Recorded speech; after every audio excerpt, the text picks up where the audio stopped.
Hello and welcome back to Menu Heroes Digest. I'm your host, Steven. Why are we still here? Just to suffer. What? Okay, that was from I think the latest Metal Gear game. It's like it's been memed so much, but like I can't remember which Metal Gear it's from. But it's been a week. Yes. Actually, it's just been a day, honestly. So we have a bit to talk about this week. We've got GTA, of course. Mm-hmm. We've got League of Legends. Right on. And we're going to be talking about a couple monsters. Recurring monsters, if you will, Steven. All right, so starting right off, Grand Theft Auto The Trilogy Definitive Edition was released lately. It is a collection of GTA 3, Vice City, and San Andreas. Yes. Yes, it was very hyped up. People were excited for it because, improved visuals, improved controls, all that good stuff. And then it released. And it's not been well received. What happened? No, it's just like I just love the title definitive edition in that there is no way you can improve upon this. But like everybody and their grandma, even grandmas who don't know anything about games, could just point to you at like what you can improve from this thing. It's embarrassing, man. It's definitively bad. Yeah. All right, so to give you an example of why this game is one of the problems with this game, there's this streamer. I think his name is Joel, like Vine Sauce or something. Please don't kill me if I got it wrong. Well, there are so many people streaming and sending videos on Twitter and YouTube and everything. I just found an hour-long compilation just a couple days ago, and I've both been laughing my ass off of just the massive glitches and just unfinished stuff with this game, but also crying on the inside because we've discussed last time about this, how like Vice City is. I remember playing that a lot with my cousins. We had a fun time playing that game, and even though we didn't get a whole lot done in San Andreas, I played it while they were still here in Roanoke, and we had fun with it. And I was legitimately looking forward to reliving those memories and giving these games another chance, but not now. Yeah, so the little anecdote I was gonna tell, this streamer Joel, he spent like an hour drinking from the same drink machine in one of the games, and it crashed his Switch to the point where the game won't even load anymore. Oof. Yeah.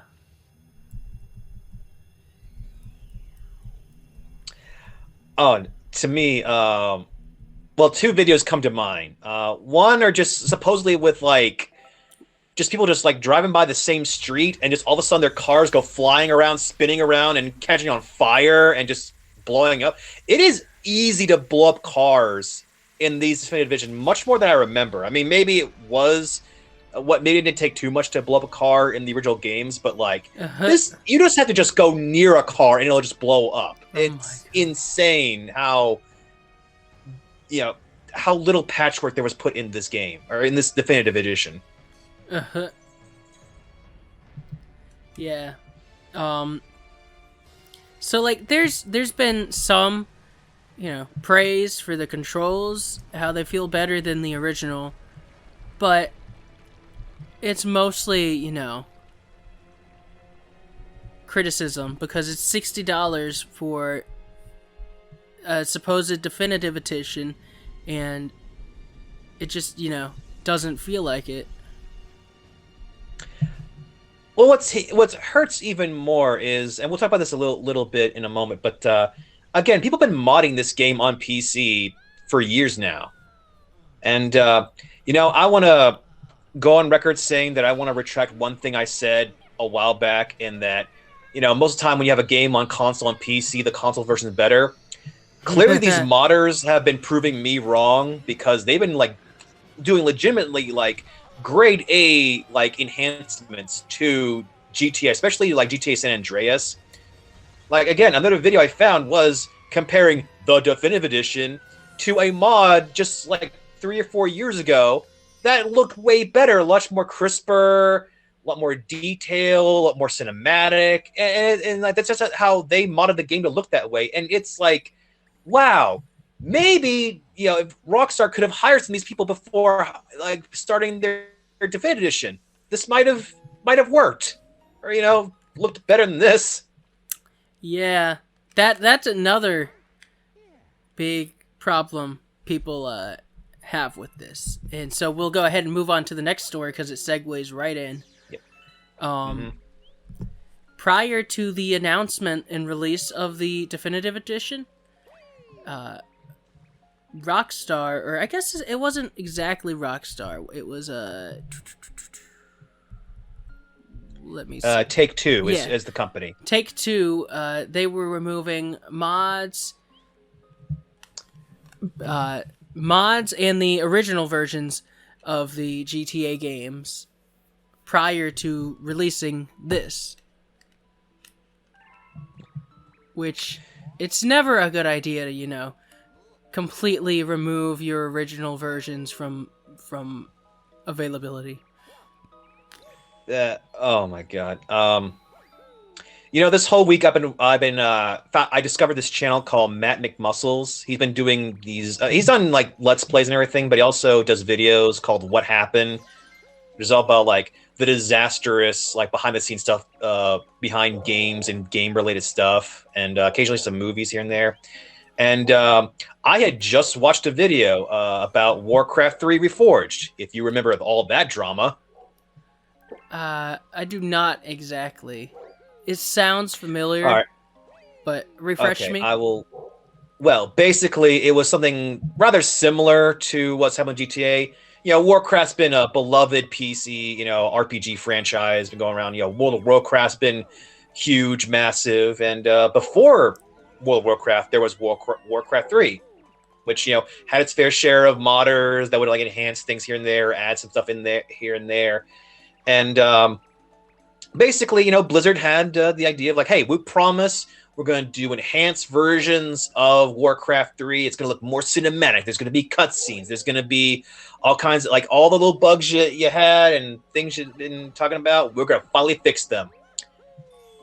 They didn't. Not only did they not fix them, Steven, there were no cinematic cutscenes and a lot of glitches. And here's the icing on the cake. The original Warcraft 3 was completely removed. And not just like on stores.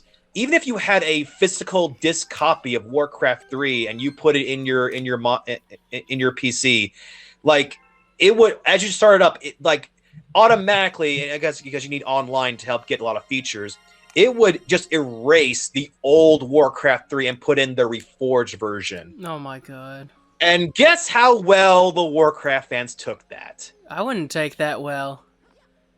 I mean, it's like, it's been constantly a discussion amongst, whenever remakes are brought up for movies or games and everything, there's always people, like, mad. But there's always the counter argument of, well, let the remake be its own thing. Hey, at least the original isn't going to be erased or anything. And then the Warcraft fans have the Warcraft fans will tell you otherwise. At least for this case. So far, I can't find anything that shows that any physical copies of GTA 3, Vice Cities, and Andreas. So far, you can still pick up those physical copies and play them. The originals, obviously, from back in the day. Yeah. But there's always that scare of like with like games coming out that are more online, or games that rely more on online content and features. that companies might do this later in the future. That whatever version you loved at first will just be completely erased by a newer version, and there's no way to get the old version back. That's as we've just seen this happened here with the GTA trilogy. Yeah, I mean, I love Nintendo, but they've been doing similar stuff. Not erasing the originals, but like they'll release something, but it'll be for a limited time. Like for example, the Super Mario 3D All Stars, which I'm actually playing right now. Yeah. Actually, I just got that. I got like a late birthday gift. Somebody sent me a Target gift card. Thank you so much for that. And I went and bought 3D All Stars as well, physical copy. Which is funny because, it was supposed to be a limited time thing and stores are still carrying them. Yeah, I was about to ask that. It's like I could have sworn they made a big deal about like March being, this is it, you gotta get this game now. These are 3 classic Mario games. If you don't get them, they're gone forever. Like the whole Disney Vault shenanigans from like the late 90s and 2000s. Remember that? Were you aware of that? They still do that. I know, but it's like Nintendo was trying that right now. They're trying to say, "Oh, you gotta get this right now, or it'll be gone forever." And it's just like that means like wait till the next like new format it comes out. Yeah. All right. So we mentioned Blizzard with the Warcraft. Can I say one more thing? Oh yes. I'm becoming the one more thing guy. The one glitch that I discovered, or that was shown to me, that actually I think could be a positive, not necessarily for this game, but potential, either horror game developers or future horror game developers. There's a glitch where you're like riding on a boat, or you're sailing on a boat or whatever, your motorboat, and one of the walls that's by the coast and everything will just like a human face will just pop up, just appear on various like other flat walls. It is terrifying. It is legitimate nightmare fuel, and I've been thinking about that nonstop ever since I found that video. I'm gonna try and find it and send it to you, Steven, because again, all this is crazy. All these glitches and just bugs are so memorable. But I truly think if somebody's doing horror games right now, or is part of a horror game franchise, please do that intentionally. That would make your game much scarier if just a face is just popped up in the walls as you walk by them. That just steal that, please. Steal that. Yeah. Go ahead. Yeah.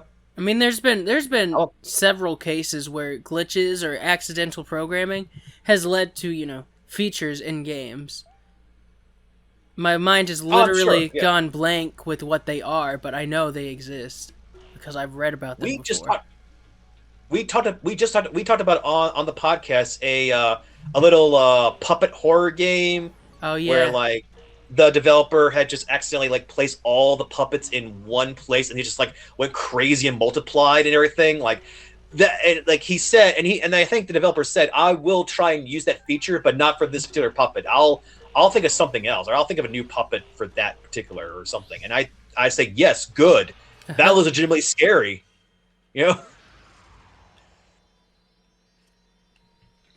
So let's move on to something even scarier than fictional monsters. Shareholders and workers working together. Salut. Oh my god. Alright, so I'll let you take the lead on this one. Oh goody! More Activision news! Hooray! Well, basically, as I said, this story just been updated not too long ago about ads. You also got ads. We're getting ads too on just like reading articles online. Anyway, so a document has been signed by over 500 employees at Activision Blizzard, calling for the CEO Bob Kotick to be removed immediately. We, the undersigned, the undersigned no longer have confidence in the leadership of Bob Kotick, the CEO of Activision Blizzard. The petition reads, the information that has come to light about his behaviors and practices in the running of our company's run counter to the culture of and integrity we require of our leadership, and directly conflicts with the initiatives stated by our peers. We ask that Bob Kotick remove himself as CEO of Activision Blizzard, and that shareholders be allowed to select the new CEO without the input of Bob, who we are aware owns a substantial portion of the voting rights of the shareholders.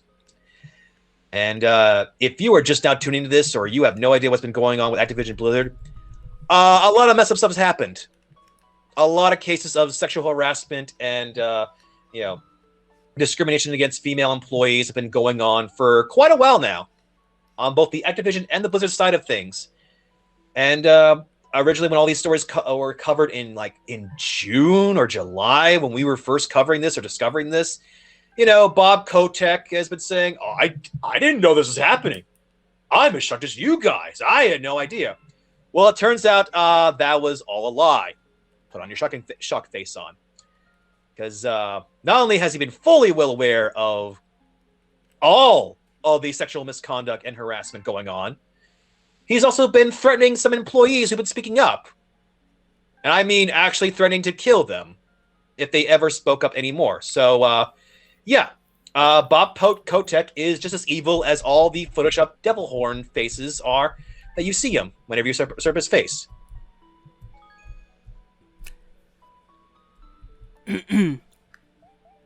Now, to be clear,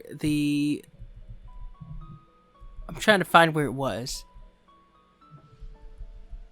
It was about 16 years ago when he threatened to kill an employee.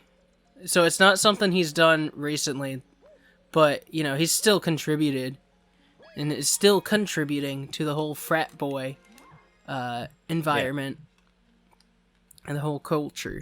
So what's interesting is that a group of shareholders led by Union Pension Group, the SOC Investment Group, actually called for the resignation of him. And the fact that, shareholders and employees are agreeing on something is... Yep. That's a sign that you've messed up. Yeah, and fault to what you were saying, Stephen. Yes, I did miss the part where it said it was 16 years ago. I thought it was said 6 years ago. Is what one source I looked up, but it was longer than that. But still, there's evidence that he has been covering this thing up. And again, in one hand, yes, you are allowed to give it some time. If you've done something bad, if you give it some, and if you're not something truly horrendous, you should be given at least some time to learn, grow, and be a better person. But it's I seriously doubt Bob has been learning and growing anything. It's just it's been figuring out more and more ways how to hide his dirty laundry and other people's dirty laundry at his company. Yeah, I was gonna say, you can't always just hold someone... you want to hold people accountable, but you can't just judge them on something they did when they were younger. But, the big thing is they have to, show that they've changed, that they've made positive steps, and that, they're not the same bad person they were before. And so, another issue that I thought was interesting was that Blizzard higher-ups knew that this report was coming out, and so they gave the company a longer Thanksgiving break.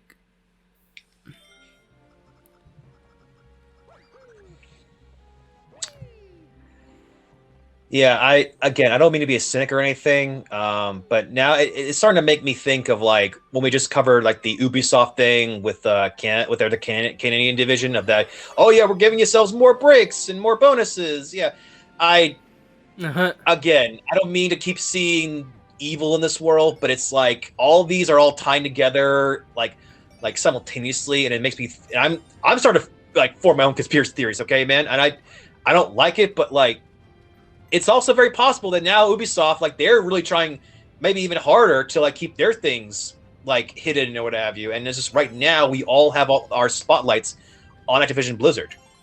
Well, I mean, we should. Corporations are not people. Like, in some aspects of the law, yeah, but morally, corporations aren't people. They're not there to be our friends. They're there to make money. Oh yeah. It's only natural to be, against companies like that. Well, it certainly doesn't help that we've seen companies time and time again just show no care or compassion to their employees. Yeah. But whenever we ask for the CEOs of said companies to pay their fair share in taxes, that's when they go on TV and cry their eyes out, saying, "It's unfair. I worked hard. It's my money. You're just punishing me for starting all this." Yeah, and it's like, I'm sorry. I don't care anymore. I'm not here to listen to the crocodile tears anymore. All right. It's just, I know we're kind of jumping off topic here, but it's just, yeah, it's like you said, like,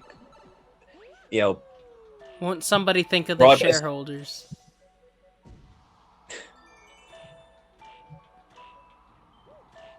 Although we do need to start moving on, just because I have a D&D game at 7:30-ish. I understand. Yeah, let's move on to more positive news and League of Legends.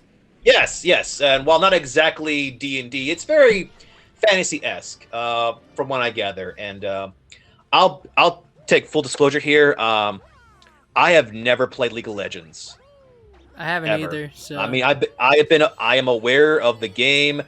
Certainly, the designs of some of the characters are familiar. Jinx being like the most recognizable of all of them, of all the different champions and everything.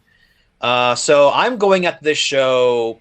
I've only seen like 2.5 episodes, so I'm not too far in. But from what I've seen, I'm very impressed by this. I think this show has handled the world building and its characters very well in just the 2 episodes I've seen so far. Well, from what I've heard, it's actually better if you go in not knowing anything about the story. Oh, really? Because there's like twists that if you are familiar with the world, you might have seen coming. Okay. But I gotta say, like, I have no idea what it is. I haven't watched the show. But well, leave me out here to dry. Okay. I did again. Right now, we're just gonna do just a brief thoughts on just what I've seen so far, and I was hoping to think like next episode we would do like a spoiler episode, but again, it's like if you haven't seen it, then we might not do that. I mean, I can watch it. We've got a week between episodes. Okay, yeah. So at least I'm a little farther ahead of you than usual. Oh no, I'm just kidding. Yeah. Yeah, sorry. But anyway, just the way how like the art style is. I mean, it's clearly like CG animation, but it's like you could have almost fooled me in that this feels the look of the world feels almost hand painted and very like well, not exactly oil painting, but like almost like I guess acrylic painting might be a bit better description, but anyway, just hand drawn. Yeah, yeah, I guess very much. It's like it's CGI, but it does have the feel and has a distinct style like you would see in a hand drawn animated film or show.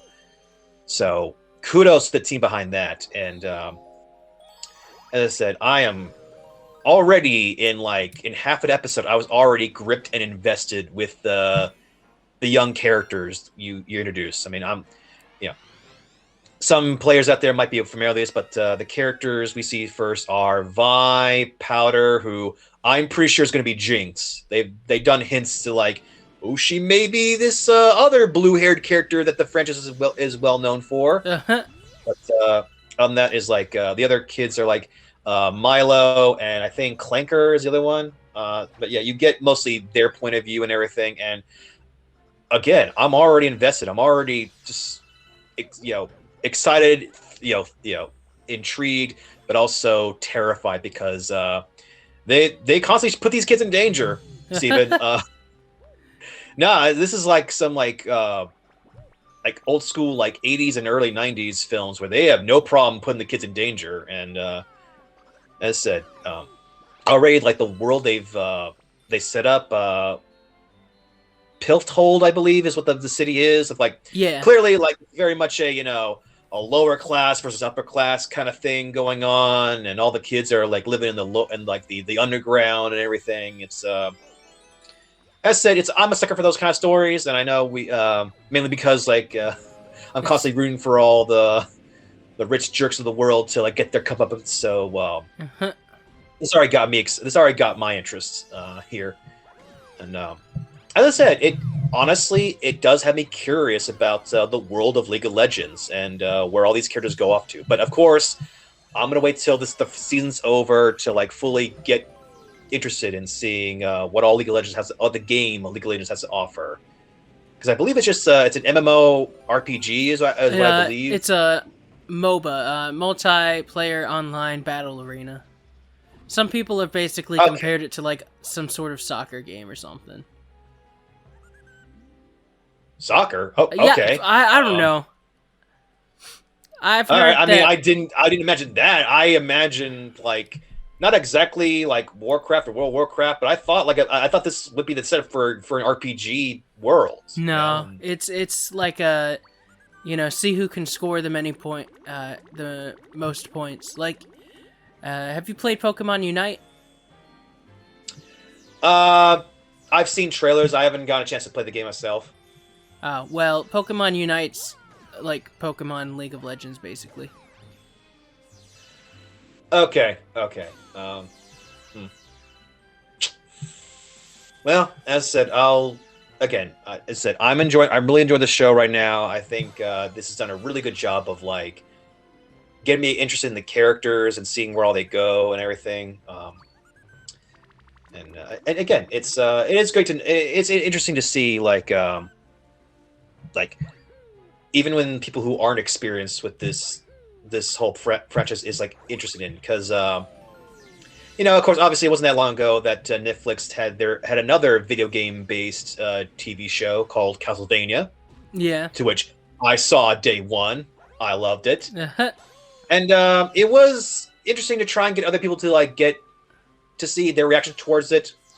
Thankfully, most people I've gone hooked into Castlevania. They love it. There's been a few that's saying like, I don't know, I don't really get all the world. I don't really. How does this world work? I don't know. So yeah, occasionally you might get that, but so as I said, as somebody who knows almost nothing of League of Legends except for some character designs, I am intrigued, and I want to watch some more after this podcast is done. Honestly, because I guess again, I'm like halfway through episode 3. Literally ended on a cliffhanger in the middle of the episode, so I want to know what else goes on. So, yeah, that's my little mini non-spoiler review. It's cool. It's cool. All right, so let's see. Next up, we got Microsoft. My computer just did a little bing right as you said the word Microsoft. So, Halo Infinite is a game. I'm pretty sure our viewers know what Halo is, so I'm not going to go into details about that. But I think it's a... Anyway, it's Halo Infinite Multiplayer is a game that a lot of people are excited for, and that they launched it early. I think they said they only like launched the multiplayer first. They haven't released any. They haven't launched any of the story parts yet. But to be quite honestly, I think most people I've known that love Halo, they only do the multiplayer stuff. Yeah, I got a chance to like experience like Halo 2's storyline because that's actually the first Halo I ever played, and I did enjoy the story. I thought they put I thought like some of the world building and some of like the lore of the different planets and Halo itself. I thought was pretty interesting. But like I talk about that with other people, and they are just like, "Oh, I didn't know any of that.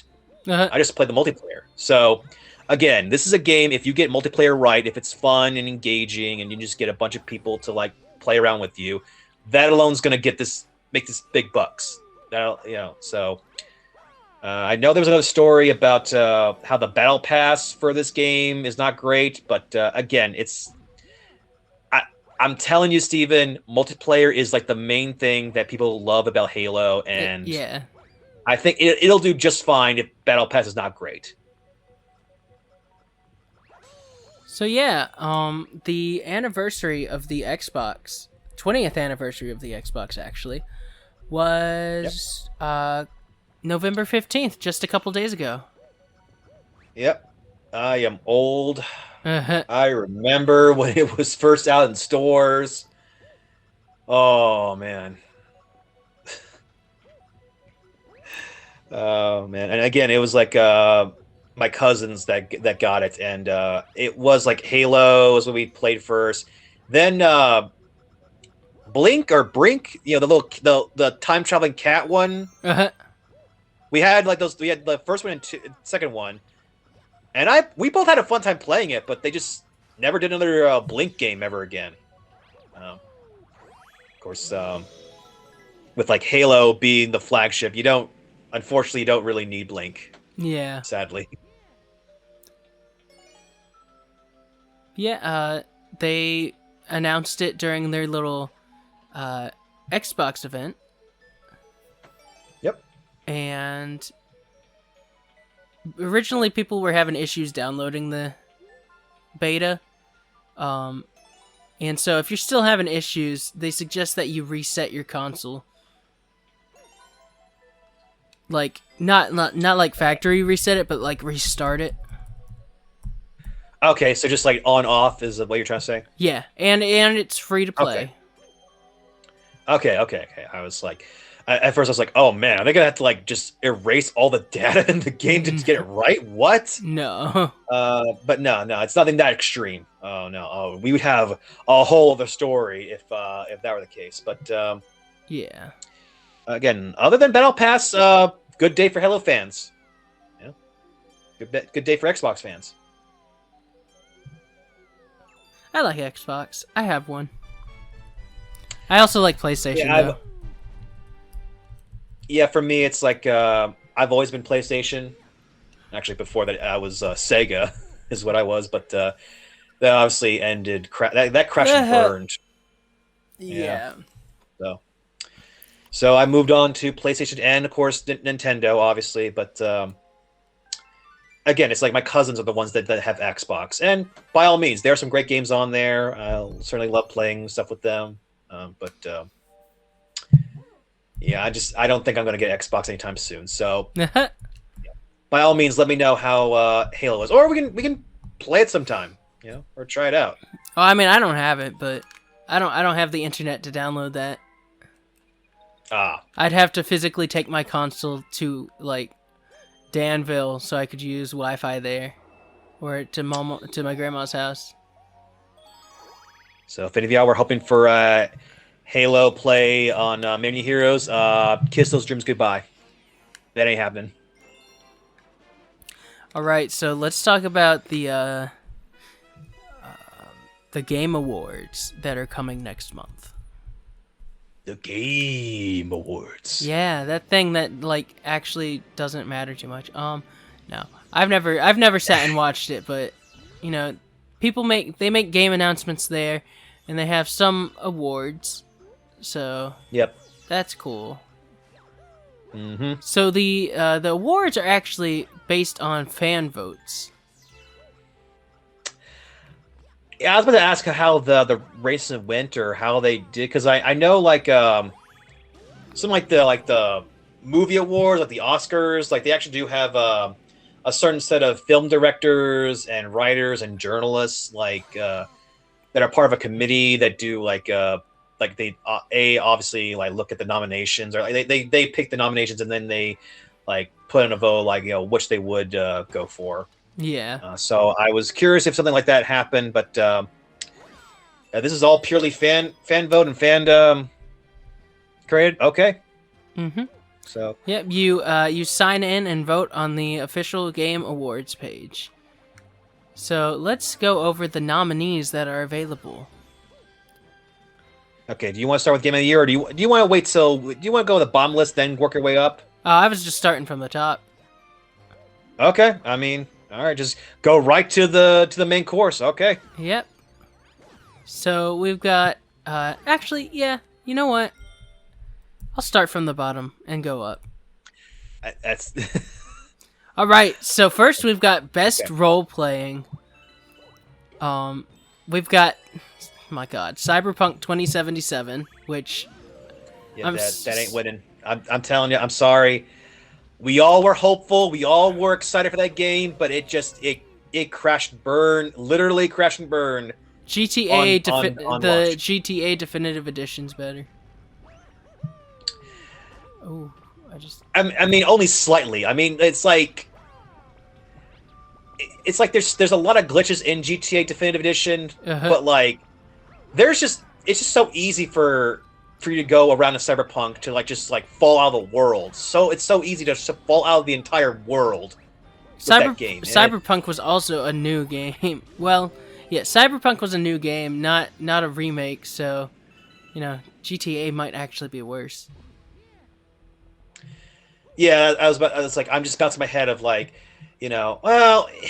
Anyway, let's finish reading all the nominations. Okay. Of course.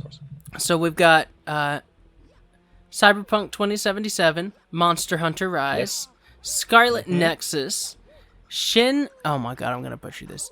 Shin Megami. Okay, no, I know. Okay. I know. What it is. Shin Megami Tensei 5 and Tales of Arise. Out of these, which do you think is most likely to win it? Well, as I said, I feel like I've heard a lot of great stuff from Monster Hunter Rise and Shin Megami Tensei 5. Now, granted, there was a story that I thought about bringing up, but I really didn't want to bring up all that drama. Was like the SMT fans getting angry that Persona fans are comparing the games to Persona. And yes, SMT came out first. Persona was a spin-off series from that series. But the OG SMT fans, they do not like it when their games are compared to Persona. But it's funny. That's what makes it fun, because they get unreasonably mad about it. Yeah, I don't agree with that, I don't agree with the anger that they have, because it's like they're spin-offs. Like, they're clearly the same developers and the same artists and same crew are making these games. So why do you gotta be mad? There's no reason to get mad. It's like when you call Naruto that anime about Boruto's dad. Some people just get really mad about that. Some people still get mad of calling the monster Frankenstein when it's no, it's the monster. Frankenstein's the doctor, not the monster. It's my God, it's been 100 years, man. Can you please move on? For God. Real. All right, so I actually do think SMT5 has a good chance. All right, for best family. Yeah. You were gonna say?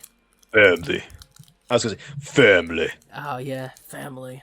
Don't walk away from family. We've got It Takes Two, Mario Party Superstars, New Pokemon Snap, Super Mario 3D World plus Bowser's Fury, and WarioWare Get It Together. Now, I think it's either going to be It Takes Two or Mario Party Superstars.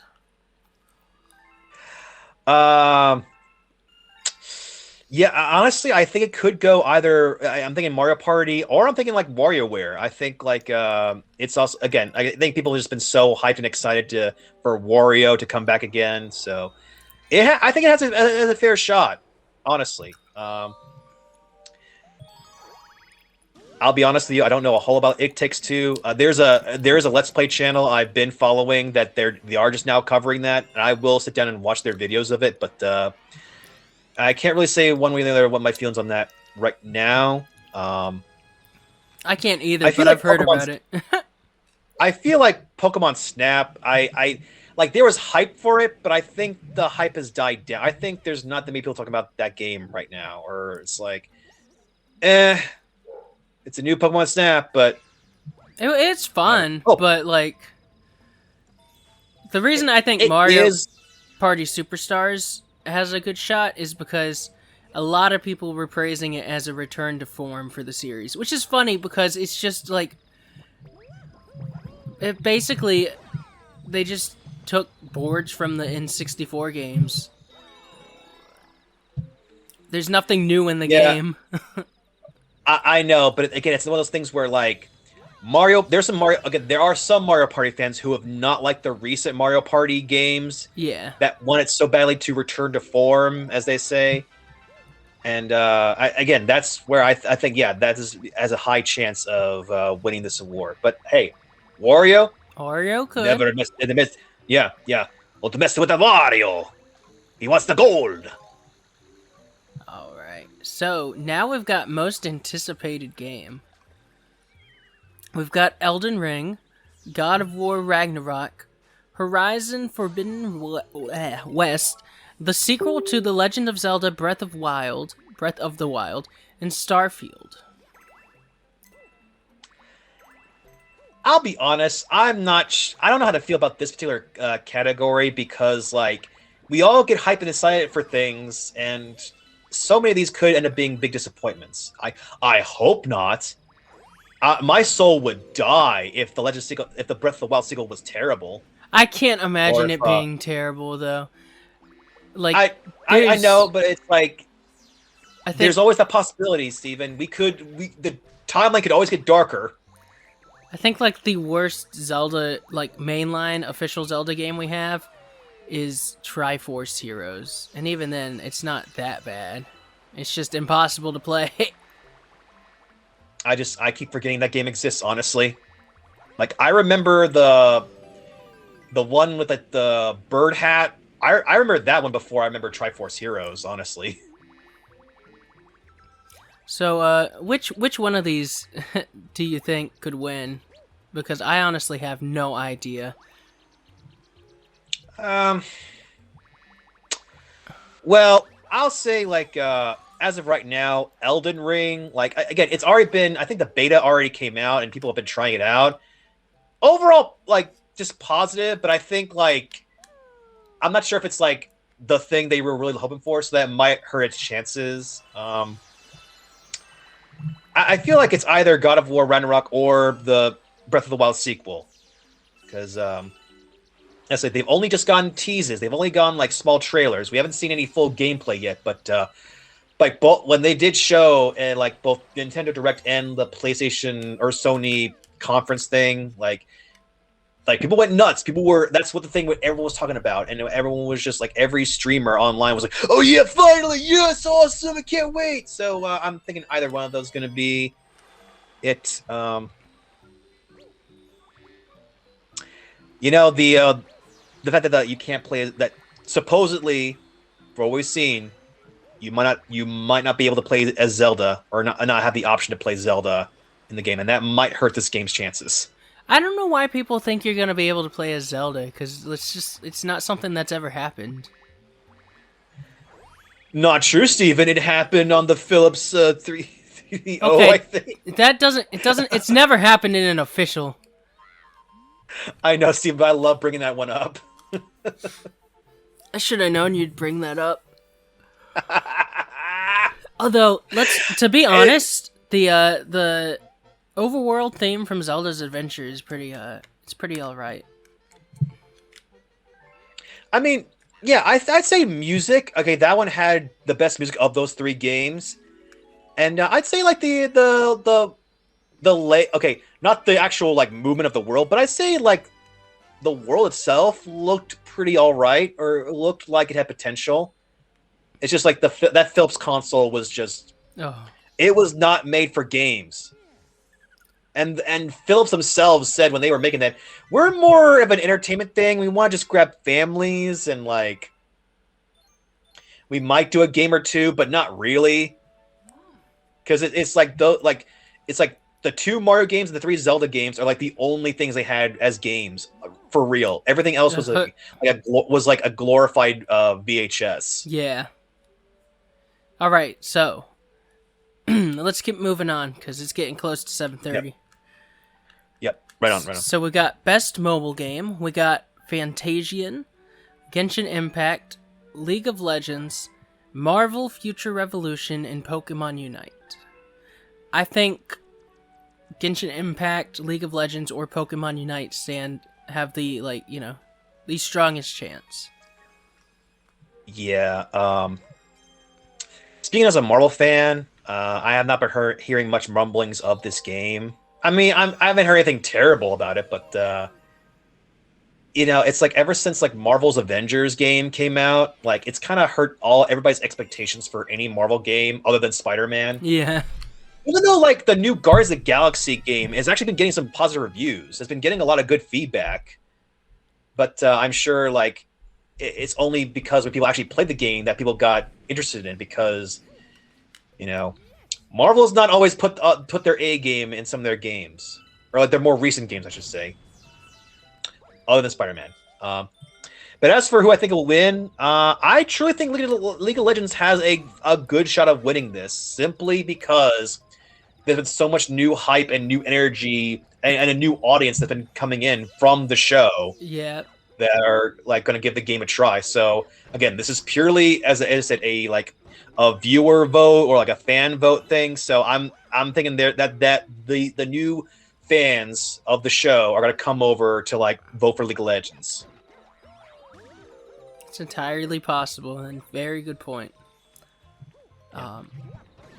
So next we've got Best Independent Game, and I haven't heard of any of these. I've heard of Death's Door. All the trailers for Death's Door look great. Yeah, so it's 12 minutes, Death's Door, Kena, Bridge of Spirits, Inscription, and Loop Hero. Now, maybe we're not. Was Kena Bridge of Spirits like that one that was like set in Hawaii or like based on like Hawaiian mythology? I think because like there was a trailer at the PlayStation at the Sony conference that was like showcasing like you could hop into different animals and everything. My dude, and that does look cool. I have no idea. I've never heard of the game. I don't know if it's the same one or not, but again, I do remember the Death's Door trailers got me. Yeah, it's side scrollers and like dungeon crawler stuff, but it's with a bird, with the little raven. Like, I'm so intrigued by this, and I wanna play this game. I'm so anticipated for Death's Door. Oh, so it's a dungeon crawler? Oh yeah, it's basically like very similar to like the original Zelda, the original Legend of Zelda game from NES, but it's just like it's a bit more 3D, or like it has a bit more like 3D perspective. And again, your main character's a raven, so like I it's so cute. I like that. All right. We've got Best Multiplayer Game. We've got Back for Blood, It Takes Two, Knockout City, Monster Hunter Rise, New World, and Valheim. I think that Knockout City or Monster Hunter Rise are likely, but that's only because I've heard of them. I haven't really heard of the others.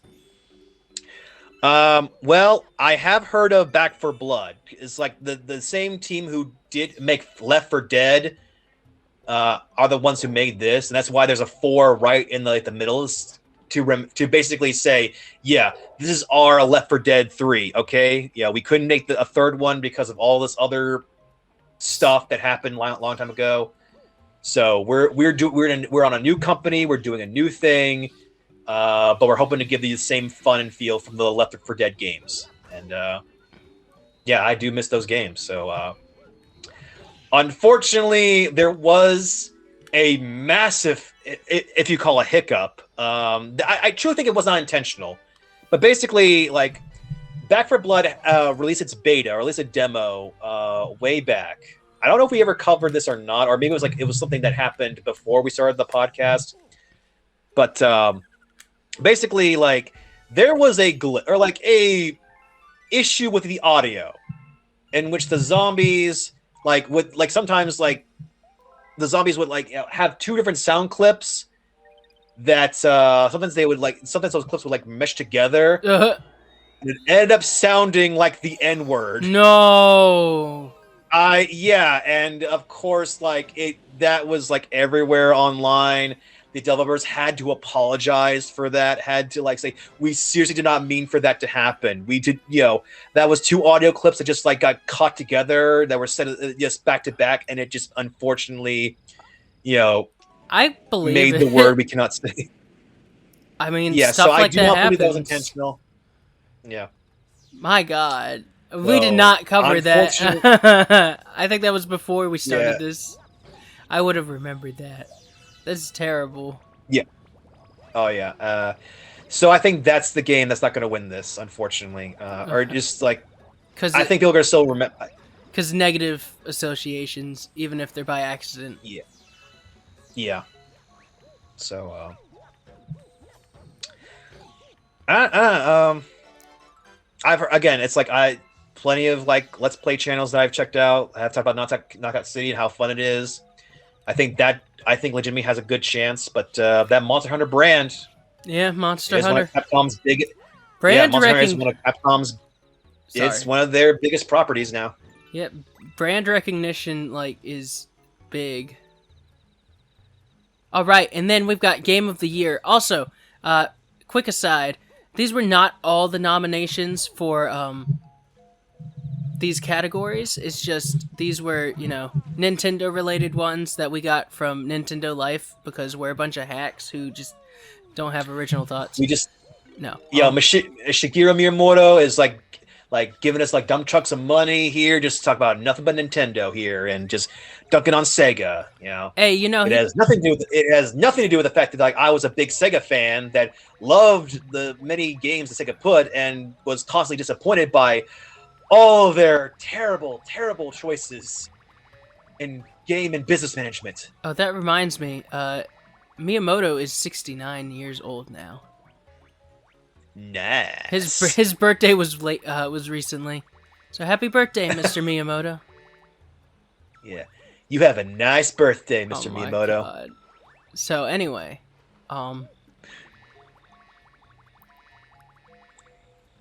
right. So yeah, we're on to Game of the Year. Game of the Year. We've got Deathloop. We've got It Takes Two. We've got Metroid Dread, Psychonauts 2. Ratchet and Clank, Rift Apart, and Resident Evil Village. And personally, I feel like Resident Evil Village has a big chance because Resident Evil is such a fun series. It is, and by all means, so I truly think it is an honor to be nominated. I am happy that a lot of people love the new Metroid game that they put it in the nominee of Game of the Year. And so that alone makes me happy, but Resident Evil Village, man, that has been making big bank. I mean, I wonder why. You got that big, tall, scary lady that's been taking over the internet. I'm sorry, Samus, you're not gonna win. I love you, but Lady Dimishev is too big. She's too big to fail. And I don't think Psychonauts 2 is going to win. Even though it was, long time in the making, a lot of people were excited for it. Me too. Just because, it's not really in the public eye. as much as Resident Evil. It has always been a cult following, and it truly is an honor to like finally there is a good sequel for this game. You know, unlike Beyond Good and Evil, which its sequel was probably never going to be finished. Yeah, I don't want to get into that. That one just breaks my heart. Yeah, let's not get into it because then we'll never finish. We won't. So, yeah, as much as I'm a ride or die Metroid fan, unfortunately, I have to say Resident Evil Village has the strongest chance of winning Game of the Year. Yeah. So, I have to come to reality. I have to accept that. But I am happy. A game I've been excited for, and I'm waiting for it to come in the mail. Sometimes I can finally play it. I know. But, I had to wait until I got paid, and then post office wouldn't. You had to wait for Miyamoto to come and dump you the dump truck of money, so you can finally give me a cut of that and the game I really want to play. Yeah, but it's in the mail. It should be there sometime. They weren't able to get me a tracking number because the internet's down. Which is why they weren't able to take card. Anyway, we've got one last little bit of news, and it's going to take like maybe a minute to tell you about. But Resident Evil Village is probably going to be the winner. Well, it's our big choice. And that fits perfectly with our next story because Resident Evil is a Capcom property. Yep. So, Monster Hunter Rise and Sonic are doing a crossover event. It will start Friday, the 26th of November. It will be available for all players to participate in, so both Switch and PC gamers can get in on the quote-unquote fun. You can claim Sonic-style armor for your Hunter, a Sonic costume for your Palico, and a Tails costume for your Palamute companion. And that last one I definitely want. Yeah, I think I sent a message to you, Steven, but this actually does want me. I mean, I've been curious about Monster Hunter. I've been asking people around, like, "Hey, where's the best way to get into Monster Hunter?" And everyone's told me, "Oh man, it's a chore, man. It's a commitment." But I'm not gonna lie. Seeing the trailer for this Sonic Monster Hunter crossover, I kind of want it. I kind of want to play this game now. I mean, I've heard good things about Rise, and it's a multiplayer game, so Yeah. Anyway, that's gonna be it for today. Yep. Yes. A lot of stores to cover, and a lot of segues. But hey, we try to keep you up. Try to give you some nice discussions here and there. Let you think. Yeah. Something to talk about. So until next time, stay cool. Gotta go fast, son. I go fast. I go faster to the Sonic X.